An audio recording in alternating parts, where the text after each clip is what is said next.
오늘 더불어민주당 정청래 대표의 교섭단체 대표 연설이 있었습니다. 제가 이후에 강릉 가뭄 현장을 방문해야 되기 때문에 간단하게 여기서 교섭단체 대표 연설에 대한 브리핑을 하고 가겠습니다. 오늘 교섭단체 대표 연설에 대한 총평을 하자면, 저는 거대 여당 대표의 품격을 기대했는데 너무나 실망스러웠습니다.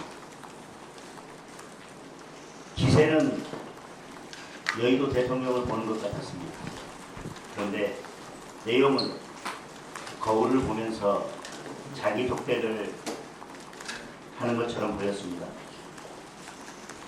우선 국민의 삶이 격팍한데 인생에 대한 이야기보다 이념에 대한 이야기로 연설이 가득 채워져 있었습니다. 조지아주에서 지금 구금된 우리 한국 근로자들은 미국은 사실상 추방이라고 이야기합니다. 그런데 우리 정부는 자진 출국이라고 하면서 그 어떤 명확한 입장도 밝히지 않고 지금 사태가 이렇게 된 거에 대한 어떤 유감이나 사과 표명도 없었습니다. 그저 명비와 청가를 부르고 자화자찬하기에 바빴습니다.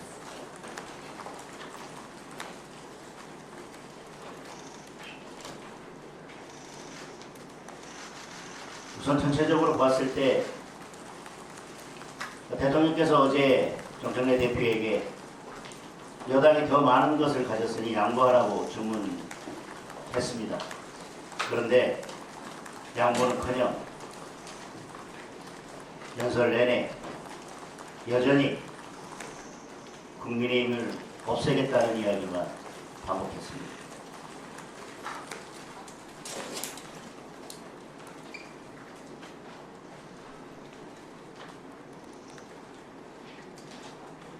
저는 오늘 정청래 대표가 모두의 국민주권시대, 법치국가, 민주공화국을 이야기하면서 더불어민주당 교섭단체 연설에서 늘 나오는 헌법 제1조를 오늘 또 다시 볼 수 있었습니다. 그런데 지금 국민주권시대가 맞습니까? 아니면 더불어민주당 일당 독재 시대입니까? 국민들께서 판단하실 거라고 생각합니다. 참 좋은 말씀을 해주셨습니다. 절대 독점은 절대 부패한다.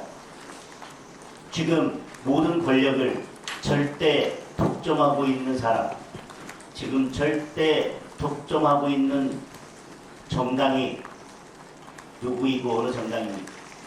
그래서 제가 말씀드립니다. 거울을 보면서 자기 독백을 하는 것 같아요. 검찰, 사법, 언론이 무속 불의의 권력을 누려온 곳이기 때문에 개혁을 해야 된다고 하고 있습니다. 검찰, 언론, 사법, 민주당이 말하는 개혁은 해체입니다. 방송법을 통해서 공영방송을 국민께 돌려드렸다고 했지만 방송법을 통해서 언론 노조에게 방송을 바친 것입니다.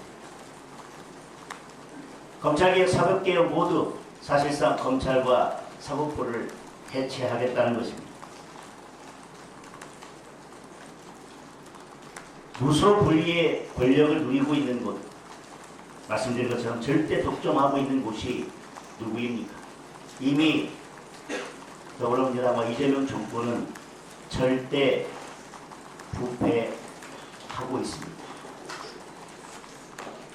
민주당은 문재인 정부 때처럼 이번에도 역시 적폐청산이라는 이름 아래 상대 진영을 말살하는 데만 몰두하고 있습니다. 그 상대 진영을 말살하기 위해서는 헌법 체계의 근간까지 흔들고 있습니다. 법치주의, 자유민주주의, 대한민국 그 헌법 어떤 것도 중요하지 않은 것처럼 달려들고 있습니다. 내란 특별재판부 오늘도 또 만들어야 된다고 강조했습니다. 그리고 세계 특검 연장하는 법안 통과시켜야 된다고 강조했습니다.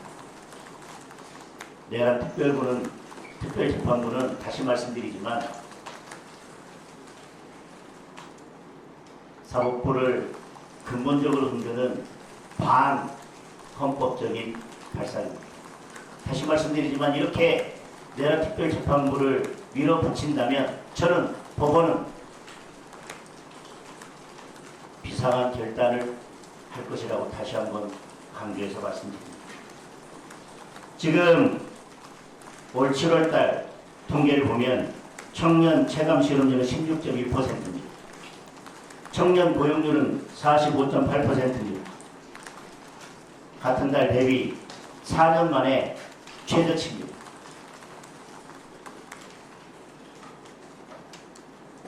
어제 전 대통령께 이 청년 고용률을 획기적으로 높일 수 있는 청년 고용률에 대해서 근본적인 대책을 주문했습니다. 대통령도 이에 대해서 긍정적으로 검토하겠다고 답을 했습니다. 그런데 오늘 교섭단체 대표연설에서 정청래 대표가 보여준 것은 청년도 없고 미래도 없었습니다. 국민의힘에게 과거를 청산하자고 주문했습니다. 제발 과거를 청산하자고 주문했습니다. 과거를 청산하는 방법은 무엇입니까? 미래로 가는 것입니다. 국민들의 삶을 살피는 것입니다. 과거로 가자, 계속 과거로 가자고 하는 것 자체가 과거에 머물러서 미래를 포기하는 것입니다.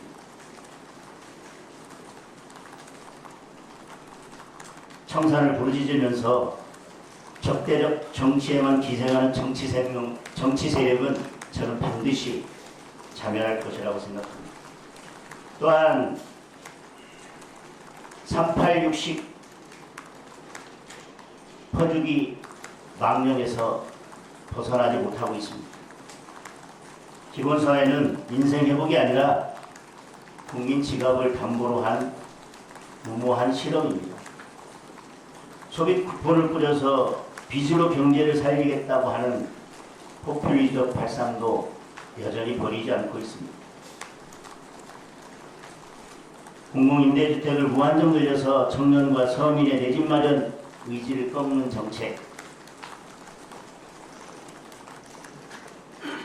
오늘 정청래 대표가 말한 것은 다 모아보면 결국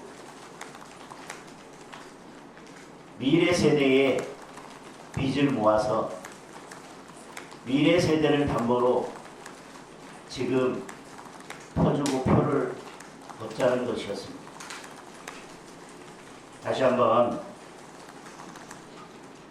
어제 협치를 위해서 손잡고 약속했던 그것을 하루아침에 뒤집는 이런 정치는 이제 그만했으면 좋겠습니다.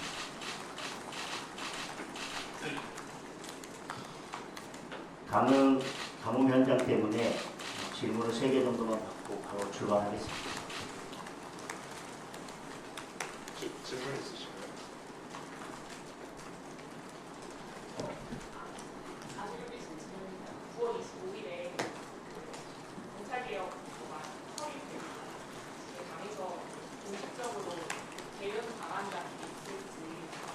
공차개혁 법안에 대해서는 다행히, 그런데 오늘 정청래 대표의 입장이 도대체 무엇인지 모르겠습니다. 원래 추석 전까지 뭔가 그림을 그려내겠다고 했는데 이재명 대통령이 속도를 조절하라고 주문했고, 그래서 이번에는 직접적으로 검찰청법을 개정하겠다는 것이 아니라 정부 조직법에만 선언적 규정을 사실상 두는 것으로 바뀌었습니다. 그러니까 9월 25일 날 처리하는 그 정부조직법에 포함된 경찰개혁은 실제로 경찰개혁에 구체적인 내용이 들어간 것이 아닙니다. 그런데도 불구하고 정청래 대표는 오늘 뭐라고 했습니까? 추석 선물로 드디어 검찰청이 폐지됐다는 소식을 들려주겠다고 했습니다. 지금 대한민국의 대통령이 도대체 누굽니까? 저는 어제도 이 검찰개혁에 관해서는 신중한 접근이 필요하다고 말씀드렸고, 대통령도 법무부 장관을 보내서 야당의 의견을 충분히 듣겠다라고 말씀을 주셨습니다. 근데 저는 법무부 장관이 언제 올지 저는 아직도 아무런 통보를 받은 바 없는데 오늘 정청래 대표는 추석 선물로 경찰청 폐지를 국민들께 드리겠다고 합니다.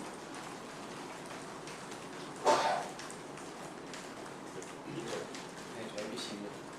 권성동 의원 체포를 위한 특별히 11일 정도에 붙여질 수 있을 거라고 하시던데 당론으로는 뭐 어떻게 입장 정해지심이 있는 건지 아직까지 당원이 정해진 바는 없습니다. 사의 표결에 맡기신 아직 정해진 바 없습니다.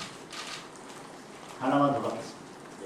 어제 만나서 취한 자세 취하셨는데 오늘 여당 대표의